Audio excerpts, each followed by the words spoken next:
யாமறிந்த குடும்ப நண்பர்களுக்கு வணக்கம். ஓம் வஜ்ரனகாய வித்மகே தீஷ்டதுன்ஷ்டாய திமிகி தன்னோ நரசிம்ம பிரசோதியாத். இப்போ நம்ம பார்க்க இருக்க பதிவு கணவன் மனைவி ஒற்றுமைக்கான ஒரு பதிவு. ராகு கால தீபம், இது 2வது பதிவுன்றதுனால சொல்றேன். ராகு கால தீபம் அப்படின்றது பாத்தீங்கன்னா வெள்ளிக்கிழமை வர 10:30 to 12 ஒரு ராகு காலம் வரும். அந்த ராகு காலத்துல பாத்தீங்கன்னா நம்ம அம்மன் கோயில்ல பாத்தீங்கன்னா பின்னாடி ஆண் பெண் நாகம் பின்னிக்கிட்ட மாதிரி இருக்கும் விக்கிரகம்.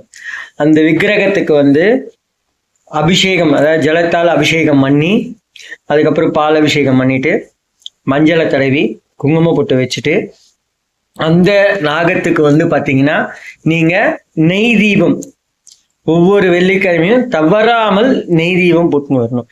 அதே போல அந்த நாகத்துக்கு செவ்வரளியால பூவை தொடுத்தோ இல்ல மாலையாகவோ போட்டுன்னு வந்தீங்கன்னா கணவன் மனையோட ஒற்றுமை மேலோங்கும். சின்ன சின்ன சச்சரவுகள்ல எந்த சச்சரவுமே இல்லாம அவங்க லைஃப் பீஸ்ஃபுல்லா போகும். அவங்க லைஃப் மேலும் மேலும் க்ரோ ஆகும். 2 பேரும் ஒற்றுமையாவே இருப்பாங்க. யாரு உள்ள இடையூறு பண்ணாலும் அந்த இடையூறுலாம் நீங்க அவங்க ஒற்றுமை மேம்படும்.